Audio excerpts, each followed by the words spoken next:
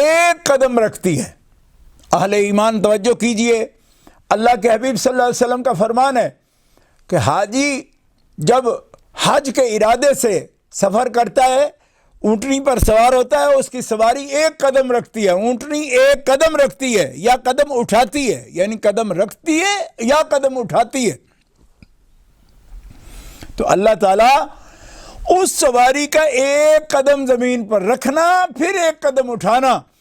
اٹھانے کا بھی اللہ تعالیٰ ثواب لکھتا ہے، اور اللہ کے فرشتے قدم اٹھانے کا بھی ثواب لکھتے ہیں، قدم رکھنے کا بھی ثواب لکھتے ہیں اس کے لیے۔ اور اللہ کے پیارے حبیب صلی اللہ تعالیٰ علیہ وسلم فرماتے ہیں کہ تمہاری سواری جب بھی قدم رکھتی ہے تو اللہ تعالیٰ ایک نیکی کا ثواب تمہیں دیتا ہے اور ایک گناہ تمہارا معاف کر دیتا ہے، اور ایک گناہ معاف ہوتا ہے۔ اور طواف کے بعد 2 رکعتوں کا ثواب ایسا ہے جیسا ایک عربی کو غلام کو آزاد کرنا، اور صفا و مروہ کے درمیان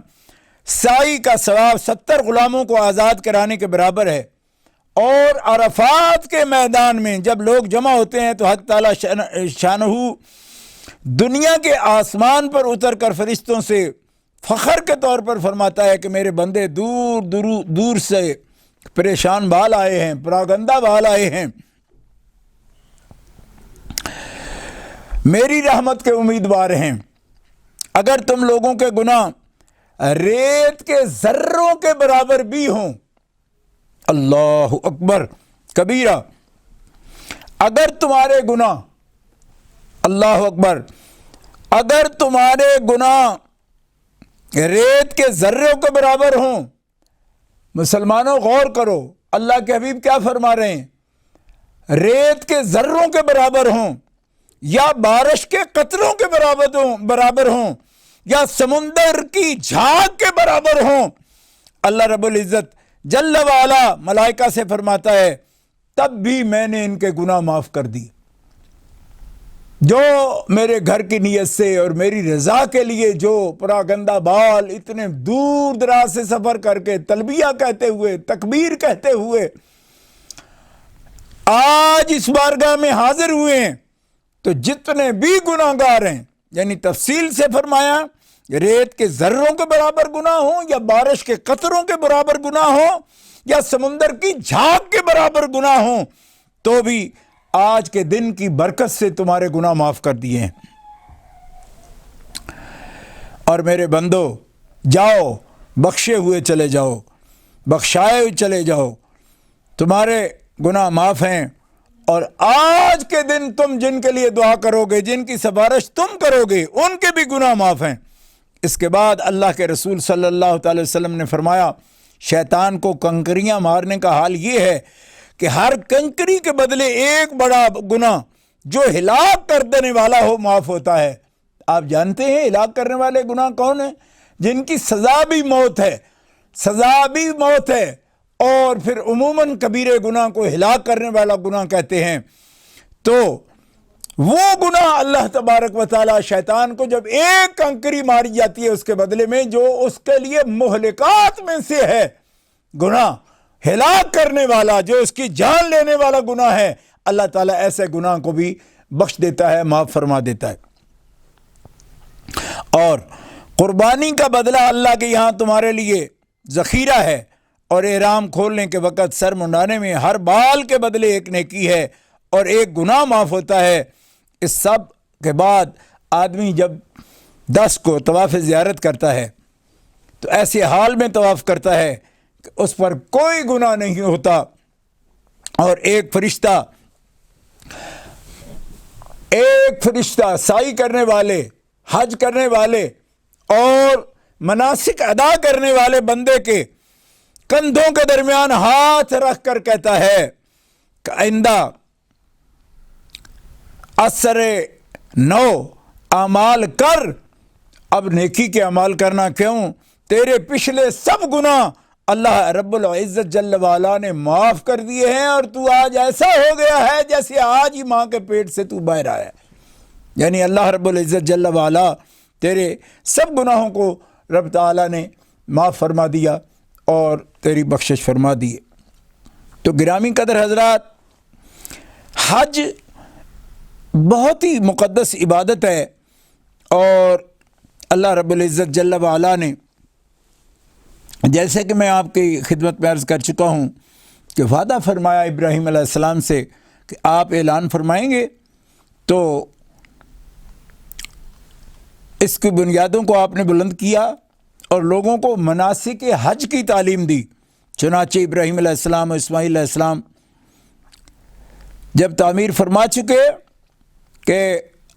اب حکم ہوا کہ دعوت دیجیے، جیسے کہ ابھی میں نے سورۃ الحج سے آپ کے سامنے آیات قرآنیہ تلاوت کی شرف حاصل کیا۔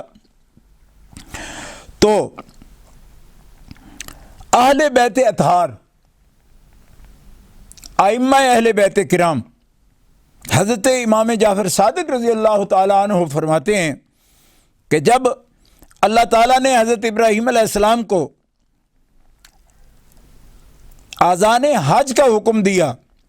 تو آپ حضرت ابراہیم علیہ السلام اس پتھر پر جسے مقام ابراہیم کہتے ہیں، اور اس پر حضرت ابراہیم علیہ السلام کے قدموں کے نشان ہیں، تو آپ فرماتے ہیں کہ میں نے اپنے والد حضرت امام محمد باقر رضی اللہ تعالیٰ نے سنا، آپ فرماتے تھے کہ ابراہیم علیہ السلام اس پتھر پر کھڑے ہوئے تو اللہ کی قدرت سے پتھر اتنا بلند ہوا کہ وہ جبل ابو قبیس کے برابر ہو گیا۔ جو حجاج کرام الحمدللہ کہ اس گناہگار نے بھی اپنی ان آنکھوں سے بارہا بیت اللہ شریف کی زیارت کا شرف حاصل کیا، حج کا بھی، اور یعنی 2 درجن سے زائد عمروں کا شرف حاصل کیا ہے زندگی میں اللہ کے فضل و کرم سے۔ گرامی قدر حضرات، جبل ابو قبیس اب دیکھیں جتنے ٹاور ہیں، جتنی بلڈنگیں بن چکی ہیں، جبل ابو قبیس ابھی ان سے بلند ہے۔ تو وہ پتھر مقام ابراہیم جس پہ نشانات لگے ہوئے ہیں، امام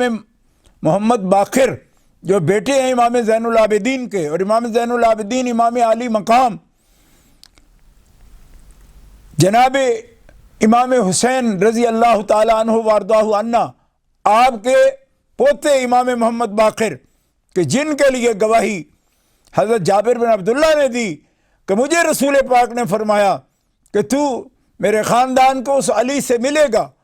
الباقر سے۔ جب اسے ملے جابر بن عبداللہ تو اتنی دیر تک زندہ رہے گا کہ میرے حسین کا پوتا بھی تیرے سامنے ہوگا، تو جب ملے تو اسے میرا سلام کہنا۔ یہ امام باقر پاک فرما رہے ہیں کہ جب آپ مقام ابراہیم پر کھڑے ہوئے تو مقام ابراہیم وہ پتھر اتنا اونچا کیا رب نے، فرمایا اذان دینا تیرا کام ہے، تیرے لیے ماذن اور چبوترا اس کو بلند کرنا یہ تیرے رب کی قدرت ہے۔ بلند کیے بغیر بھی آواز پہنچا سکتا تھا، لیکن یہ اہتمام ہے، اہتمام شان و عظمت ہے اس اذان کی، جو اذان آج ہم ماذن ہم نے بنا رکھے ہیں۔ اذان کی جگہ سترے اور یہ مسجد نبوی شریف میں موجود ہے۔ ہر مسجد کے اندر جب یہ لاؤڈ اسپیکر سے پہلے کے ایسے مینار بنائے جاتے تھے جن پہ چڑھ کے اذانیں ہوتی تھیں، لیکن جبل ابو قبیس کے برابر مقام ابراہیم جائے اور بیان کرنے والے ہستی بھی اتنی مضبوط، حضرت امام باقر فرماتے ہیں کہ وہ جبل ابو قبیس کے برابر ہو گیا۔ حضرت ابراہیم علیہ السلام نے کان پر ہاتھ رکھ کر مشرق و مغرب کی طرف رخ کیا۔ یہ اذان چونکہ ایسی نہیں تھی جو صرف بیت اللہ شریف کی طرف، بلکہ یہ سنانی تھی نا سارے عالمین کو آواز سناتی، ہر طرف آپ نے پکار کر کہا لوگو خانہ کعبہ کا حج تم پر فرض کر دیے گئے، اور اپنے پروردگار کی طرف سے بلاوا آوازہ میں اس کے حکم سے دے رہا ہوں، اس کو قبول کرو۔ آپ فرماتے ہیں کہ حضرت ابراہیم علیہ السلام کی یہ آواز اس وقت کے انسانوں تک ہی محدود نہ رہی، 7 سمندر کے نیچے اور مشرق و مغرب کے درمیان رہنے والے لوگوں اور آئندہ آنے والے تمام بندگان خدا نے بھی جواب میں تلبیہ کہا، اے اللہ کے پیارے خلیل، لبیک لبیک لبیک، ہم نے تیری آواز کو سن لیا ہے۔ اور لبیک اللہم لبیک کا تو روایات میں ہے کہ اس دن سے قیامت تک جتنے لوگ حج میں شریک ہوتے ہیں یا ہوں گے وہی ہیں جنہوں نے ابراہیم علیہ السلام کی آواز کا جواب دیا تھا، لبیک کہا تھا، جہاں جہاں تھے، جس حال میں بھی ان کو لبیک کہنے کی رب نے توفیق دی کہ ان کے کانوں تک آواز گئی، اور جنہوں نے ابراہیم علیہ السلام کی اذان کے جواب میں لبیک کہی، اللہ تعالیٰ ان کو زندگیوں میں کعبہ شریف کی زیارت بخشائے اور لبیک اللہم لبیک تلبیہ کی بھی توفیق عطا فرماتا۔ ایک آدمی نے حضرت امام جعفر صادق رضی اللہ تعالیٰ عنہ سے عرض کیا کہ تلبیہ کیوں واجب کیا گیا ہے؟ تو آپ نے فرمایا اللہ تعالیٰ نے حضرت ابراہیم علیہ السلام کو حج کے اعلان کا حکم دیا تھا، اور جب آپ نے لوگوں کو حج کے لیے پکارا تو یہ تلبیہ جو آج حجاج کہہ رہے ہیں، حاجی لوگ کہہ رہے ہیں اور حاضر ہونے والے کہہ رہے ہیں، یہ اللہ تعالیٰ نے اسی تلبیہ کی یادگار ہے جو ان کو زندگی میں عطا فرما رکھی ہے۔ یہ عظیم عبادت بہت سی برکتیں اپنے اندر رکھتی ہے۔ حضرت امیر المومنین امام المسلمین سیدنا و مولانا علی ابن ابی طالب کرم اللہ تعالی وجہ الکریم کا ارشاد ہے کہ اللہ تعالی جل شانہ وعز اسمہ کے لیے اس کی بارگاہ تک پہنچنے کا بہترین وسیلہ حج ہے، کہ حج کے وسیلے سے بندہ اپنے رب کی بارگاہ میں پہنچتا ہے اور رب کی حضوری میں پہنچتا ہے، اور جتنے بھی خلوص کے ساتھ تلبیہ کہا جاتا ہے، جتنے خلوص کے ساتھ سفر کی صعوبتیں برداشت کی جاتی ہیں، جتنے شوق کے ساتھ یہ سفر محبوب کے شہر کا کیا جاتا ہے کہ محبوب حقیقی وہ ذات مطلق ہے، اور اس کی محبت وہ حقیقی محبت ہے جس کے صدقے ہم اس کے سارے رسولوں سے محبت کرتے ہیں، نبیوں سے محبت کرتے ہیں، اور نبیوں کے جو حواریین ہیں ان سے محبت کرتے ہیں، ان کے اصحاب سے محبت کرتے ہیں، ان کے اولادوں سے محبت کرتے ہیں، بلکہ اس کی ذات پر ایمان لانے والے ہر بندے سے محبت کرتے ہیں، اور ان کے ساتھ ہماری اخوت کا رشتہ رب تعالیٰ نے قائم فرمایا، انما المؤمنون اخوۃ فاصلحوا بین اخویکم۔ تو یہ فرمایا مولا پاک شیر خدا باب العلم ہیں، فرماتے ہیں کہ یہ بیت اللہ شریف کا جو سفر ہے حج کا اور عمرے کا، یہ بہترین اسباب میں سے ایک سبب ہے کہ اس کے ذریعے ہم اپنے مالک کی بارگاہ میں حاضر ہوتے ہیں اور اس کے حضور قرب کا شرف حاصل کرتے ہیں۔ اور مولا پاک شیر خدا کرم اللہ تعالی وجہ الکریم کا یہ ارشاد گرامی ہے کہ میں تمہیں خدا کی قسم دیتا ہوں اے خدا کے بندو، جب تک تم زندہ رہو خانہ خدا سے کبھی بھی اپنی رغبت کو نہ چھوڑنا، دستبردار نہ ہونا، کعبے کی محبت اپنے دل سے کبھی ختم نہ ہونے دینا۔ کیوں؟ اللہ اکبر۔ فرمایا اگر اس کی زیارت تم نے چھوڑ دی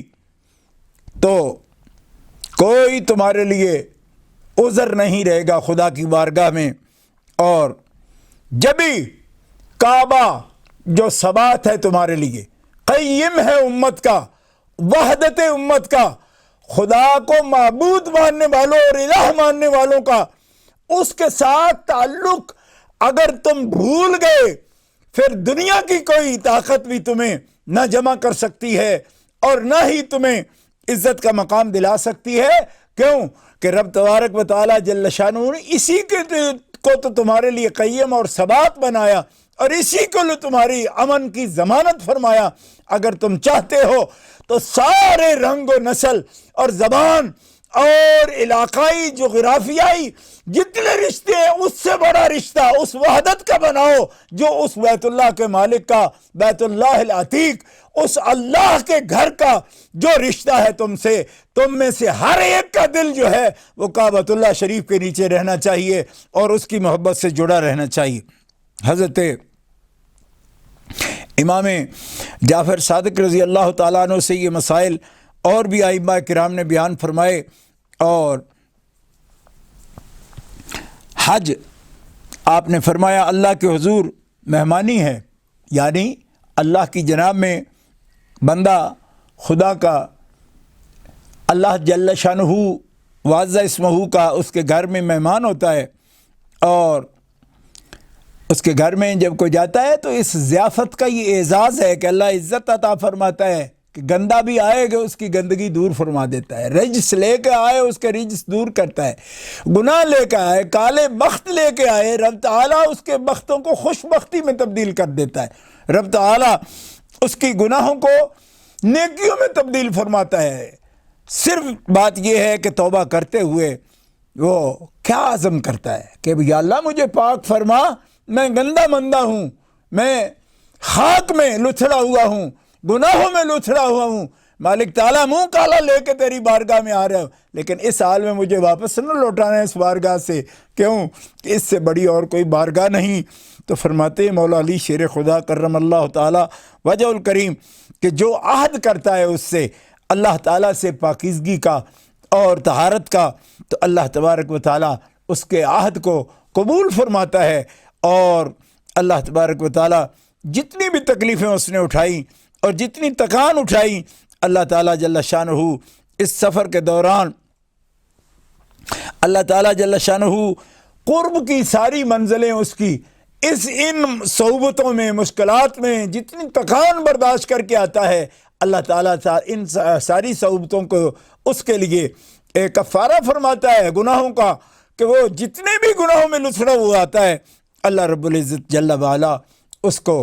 یعنی سکون اور رحمت عطا فرماتا ہے اور گناہوں سے اسے پاک فرما دیتا ہے۔ اور حضرت مولا پاک شیر خدا کرم اللہ تعالی وجہ الکریم آپ کا خطبہ شریف اولیاء کاملین کی پوری جماعت نقل کر رہی ہے کہ اللہ تعالیٰ سفر حج سے دل کی سختی اور نفس کا حسد اور ذکر الہی کا بھول جانا اور امید کا انقطاع، یہ ساری چیزیں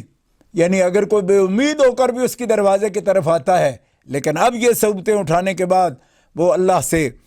یہ تجدید کرتا ہے کہ مالکہ میں عہد جو بھولا ہوں وہ عہد کرنے میں تیری بارگاہ میں آیا ہوں، تو اللہ تبارک تعالیٰ جل شانہ اس کو ان تمام عیوب سے دھو کر پاک فرما کے اللہ تبارک تعالیٰ اس کو اپنے خصوصی بندوں میں شامل فرماتا ہے، اور اللہ تعالیٰ اس کے نور میں، اس کی بصیرت میں اور اس کے دل کے نورانیت میں اور زیادہ برکتیں عطا فرماتا ہے۔ اللہ تعالیٰ جل شانہ واضح اسمہ نے قرآن پاک میں لاغر اونٹنیوں کا، سواریوں کا بھی ذکر فرمایا، وَعَلَىٰ كُلِّ ضَامِرٍ يَأْتِينَ مِنْ كُلِّ فَجٍّ عَمِيقٍ، تو جس قدر بھی مصیبت اور مشکلات کا سامان کر کے حج کیا جائے اتنا ہی خدا کی بارگاہ میں قبول ہوگا۔ رسول مقبول صلی اللہ تعالیٰ علیہ وسلم کا ارشاد ہے کہ حاجی جب غبار آلود چہروں اور پریشان بالوں کے ساتھ مناسک حج کی ادائیگی میں مصروف ہوتے ہیں تو اس وقت اللہ تعالیٰ اپنے ملائکہ سے فرماتا ہے کہ میرے گھر کی زیارت کے لیے آنے والوں کو دیکھو وہ کن کن مقام سے کتنی پریشانیوں سے گزر کر آئے ہیں اور غبار آلود چہروں کے ساتھ آئے ہیں، پریشان بال اس حال میں آئے ہیں، میرے حکم کی تعمیل کر رہے ہیں۔ تو سیدنا عبداللہ ابن عباس فرماتے ہیں میں نے رسول خدا صلی اللہ تعالیٰ علیہ وآلہ وسلم سے سنا ہے کہ فرماتے تھے جو کوئی سواری پر حج کو جائے تو ہر قدم کو جو اس کی سواری اٹھائے اس ایک قدم پر اللہ تعالیٰ 70 نیکیاں اس کے واسطے لکھتا ہے، اور پیادہ حج کرے تو ہر قدم پر 700 حسنہ نیکیاں لکھی جائیں گی۔ لوگوں نے پوچھا یا رسول اللہ حسنہ حرم کا حسنہ اس حسنہ کی طرح ہے جو کہیں بھی بجا لائے، نیکی بجا لائے تو ملتا ہے؟ فرمایا حج کی عظیم عبادت اتنی عظیم عبادت ہے کہ اپنے مقام پر جو نیکی اس نے کی، ایک نیکی کمائی، تو حرم کا حسنہ، حسن یعنی نیکی، حرم کی حسنات ایک نیکی ہمارے ملکوں میں، وطنوں میں، اپنے گھر پہ جو ہم نیکی کرتے ہیں وہ اس کے مقابلے میں حرم شریف کی نیکی 1,00,000 نیکی کا درجہ رکھتی ہے، ضعف ہے اس میں۔ حج کی عظیم عبادت، بیت اللہ کی زیارت کا وسیلہ، گناہوں اور خواہشات سے اجتناب کا عملی نمونہ اور مسلمانوں کی وحدت